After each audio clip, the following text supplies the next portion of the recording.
नमस्कार, मेरे इस YouTube चैनल पर आप सभी का हार्दिक स्वागत है, अभिनंदन है। मैं हूं डॉक्टर वृंदा सिंह। आज मैं ये बताऊंगी कि आफ्टर 50 ईयर्स मतलब 50-55 वर्ष के बाद अक्सर हाथ पैरों के जोड़ों में दर्द होना, घुटने में दर्द होना, एड़ी में दर्द होना, कमर में दर्द होना आम बात है। तो आज हम जानते हैं कि जोड़ों का दर्द क्यों होता है, इसके क्या कारण है, इसके क्या लक्षण हैं और घरेलू स्तर पर हम इसको कैसे काबू पा सकते हैं।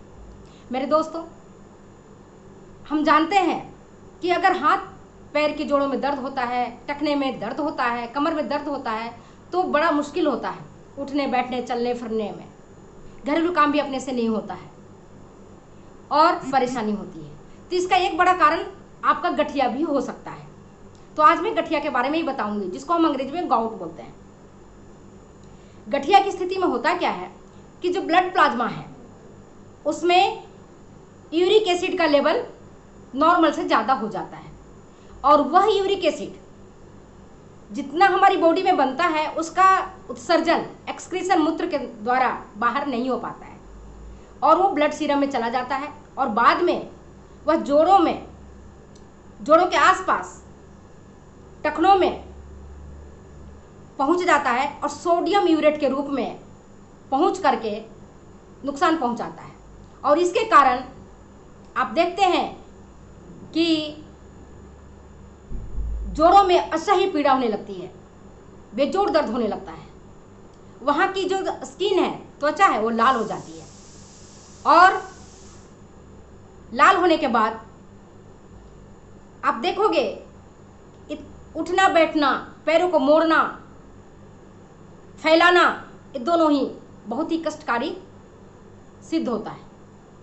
माय डियर फ्रेंड्स, अब हम ये देखते हैं कि गठिया क्या चीज़ है, क्यों होता है।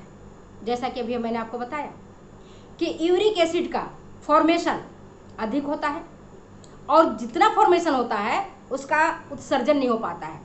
जब एक्सक्रीशन नहीं होगा तो स्टोर होगा, कहीं ना कहीं स्टोर होगा। तो कहाँ स्टोर होता है? ब्लड में चला जाता है और ब्लड के माध्यम से वो जोड़ों में पहुंच जाता है और फिर वो तकलीफ पहुंचाता है। तो गठिया भी दो प्रकार का होता है, एक होता है प्राथमिक और दूसरा होता है सेकेंडरी। प्राथमिक में क्या होता है कि जो प्यूरिन है और यूरिक एसिड है वो उसका प्रोडक्शन और जो आपका है उपापचय, जिसको हम मेटाबॉलिज्म कहते हैं, इसमें दुर्व्यवस्था हो जाती है। मतलब ये ठीक प्रकार से काम नहीं करता है। प्रोडक्शन हो रहा है लेकिन उसका मेटाबॉलिज्म नहीं होता है। अक्सर क्या होता है, प्यूरिन और यूरिक एसिड का एक्सक्रीशन हो जाना चाहिए लेकिन नहीं होता है। और सेकेंडरी टाइम में क्या होता है, जो सेकेंडरी गाउट है, जो द्वितीय गठिया है, उसकी स्थिति में क्या होता है कि जो जितना यूरिक एसिड बनता है और बहुत अधिक मात्रा में बनता है, मतलब प्रोडक्शन ही बहुत अधिक बढ़ जाता है। जैसे कि आपको ल्यूकोपेनिया में, परनीसियस और हिमोलाइटिक एनीमिया में और पॉलीसाइथेमिया में, ये जो 2-3 रोग मैंने बताए, इस स्थिति में यूरिक एसिड का प्रोडक्शन ही बहुत अधिक होता है। अब आप ये सोचोगे कि मैडम ने यूरिक एसिड की कितनी बातें बता दी, यूरिक एसिड होता क्या है? मेरे दोस्तों, हमारे शरीर के कोशिकाओं में निरंतर टूट फूट होता रहता है और जब कोशिकाओं के न्यूक्लियो प्रोटीन टूटते हैं तो वो यूरिक एसिड बनाते हैं। और आंतरिक, इसको हम कहते हैं आंतरिक कारक, इसके बारे में आपको पता भी नहीं चलेगा और ये स्वतः अपने शरीर में क्रियाएं होते रहती है। जैसा कि मैंने पूर्व में भी बताया था, तंतुओं का टूट फूट होता रहता है और उसका मरम्मत भी होता रहता है डाइट के माध्यम से। ठीक, तो अब आप ये देखोगे कि आंतरिक कोशिकाओं के टूटने से 300 to 600 मिलीग्राम तक यूरिक एसिड बनता है। समझ में आ गया यूरिक एसिड कहाँ से आ रहा है? अपनी बॉडी के टूट फूट जो हो रही है न्यूक्लियो प्रोटीन की, उसके कारण आ रहा है।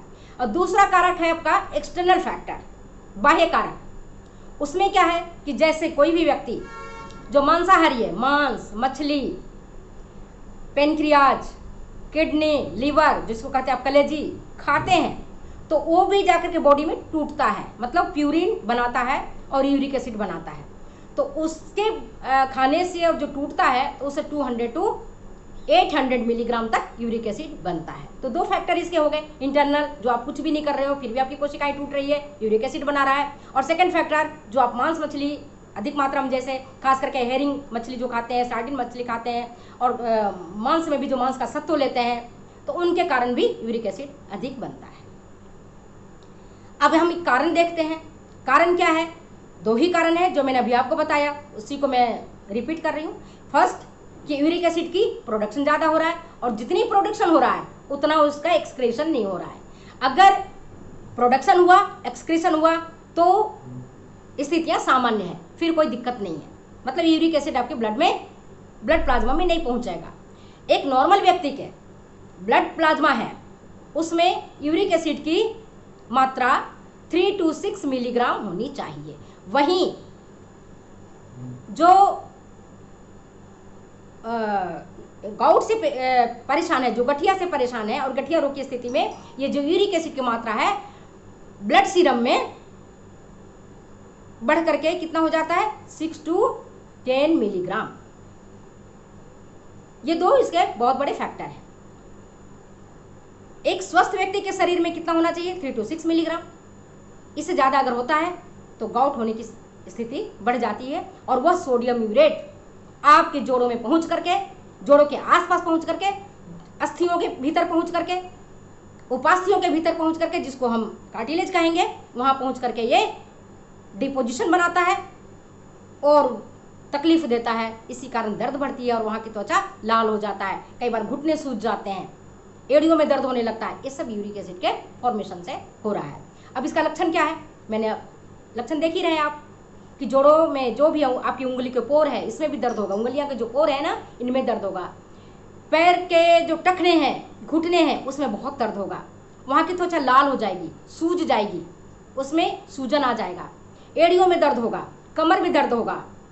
तो जहाँ जहाँ शरीर के जो जो जोड़ हैं, उन जोड़ों में बहुत पीड़ा होती है, भयंकर पीड़ा होती है, और त्वचा वहाँ की लाल हो जाती है। ये तो इसके हुए गाउट के लक्षण। अब हम ये देखते हैं कि इसको हम कैसे इस पर काबू पाएं।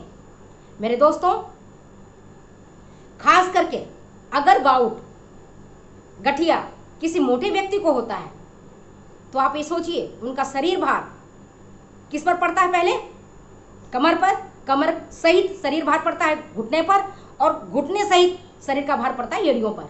अगर वजन ज़्यादा है तो उनको गठिया होने की संभावना भी अधिक रहती है, और उनको कष्ट भी अधिक होगा, क्योंकि शरीर का वजन उठा नहीं पाएंगे, इतनी दर्द होगी। तो सबसे पहले उनको अपने कैलोरी पर कंट्रोल करना पड़ेगा, ऊर्जा पर कंट्रोल करना पड़ेगा, मतलब कम कैलोरी युक्त उनको भोजन लेना पड़ेगा। अब उनको पहले अपने वजन घटानी पड़ेगी। दूसरा, कार्बोहाइड्रेट। कार्बोहाइड्रेट जितना चाहिए, सामान्य व्यक्ति है, जैसे दुबले पतले है व्यक्ति हैं, उनको किन्हीं कारणों से अगर गठिया हो गया है, जोड़ों में दर्द है, तो जितनी कार्बोहाइड्रेट लेते हैं उतना वो लें, इसमें कोई दिक्कत नहीं है। लेकिन अगर मोटे व्यक्ति हैं, ओबेज पर्सन है और गठिया है, तो सबसे पहले उसको कार्बोहाइड्रेट की मात्रा कम करनी पड़ेगी, ताकि उनका शरीर वजन कमे और उनका जो शरीर भार है वह जोड़ों पर कम से कम पड़े और जल्दी स्वस्थ हो सके। तीसरी बात, अभी मैंने आपको बताया कि प्रोटीन के टूटने से यूरिक एसिड बनता है। प्रोटीन जब टूटता है, मेटाबॉलिज्म जब प्रोटीन का होता है, तब यूरिक एसिड बनता है।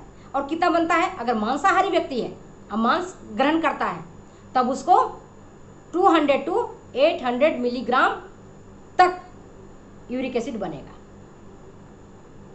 तो हमें प्रोटीन युक्त भोजन को अवॉइड करना है। इसमें लेग्यूम जो सेम है, सेम भी यूरिक एसिड को बढ़ाता है। तो दाल भी हमें कम लेनी है, सोयाबीन हमें कम लेना है, मांस मछली भी कम लेना है। अब आप ये कहोगे कि मैडम इतने ज़्यादा आपने बताया कि यूरिक एसिड बन रहा है और प्रोटीन खाने से बन रहा है, और हमारी बॉडी के अंदर की भी टूट फूट के कारण यूरिक एसिड बन रहा है, तो हमारी मसल्स तो क्षय हो रहे हैं, मसल्स तो डैमेज हो रहे हैं, तो उसकी पूर्ति कहाँ से होगी?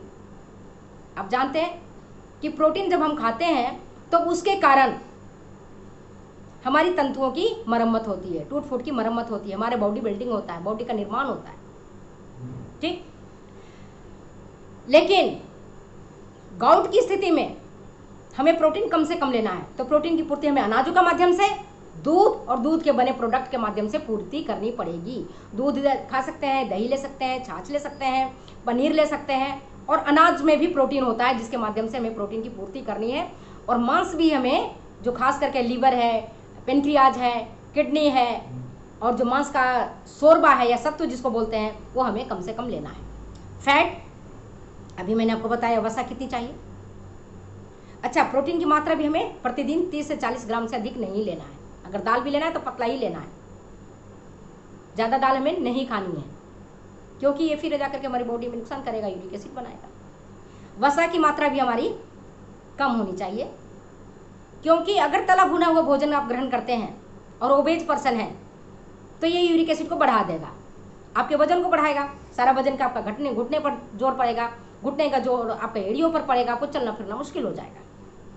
तो वसा की मात्रा कम करें, थोड़ी मात्रा में आप वसा आप ले सकते हैं। इसके बाद जो प्रोटीन, वसा, कैलोरी, ये जो हमें लेनी है उतना हम लेंगे। और विटामिन और खनिज लवणों, जो हमारे मिनरल्स हैं, उनकी मांग व्यक्ति की अवस्था, व्यक्ति की लिंग और उसी के अनुसार होता है। मतलब जो भी विटामिन चाहिए आपको, vitamin A, vitamin B, vitamin C, vitamin D, वो सभी आपको पर्याप्त मात्रा में लेना पड़ेगा। इसी तरह से कैल्शियम, आयरन, फास्फोरस, आयोडीन, खनिज लवणों में भी आपको लेना पड़ेगा। पहले भी मैंने बताया कि सभी प्रकार के पीले फल विटामिन ए के अच्छे स्रोत हैं, उसको लीजिए। सभी प्रकार के खट्टे फल, आंवला, अमरूद, नींबू, मौसमी, ये सारे आपके विटामिन सी के अच्छे स्रोत हैं।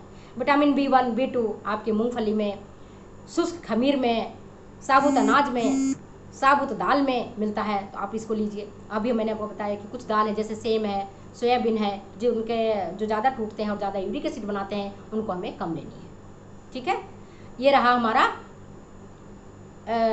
जोड़ों के दर्द से बचने का जो मैंने अभी आपको बताया, कैसे हम बच सकते हैं उससे, और हमारी क्या प्रोषणात्मक मांग रहती है, उसके बारे में हमने जानकारी दी है। बहुत बहुत धन्यवाद, नमस्कार। अगर ये वीडियो आपको अच्छी लगती है तो ज़रूर शेयर करें, कमेंट करें, सब्सक्राइब करें। धन्यवाद, नमस्कार।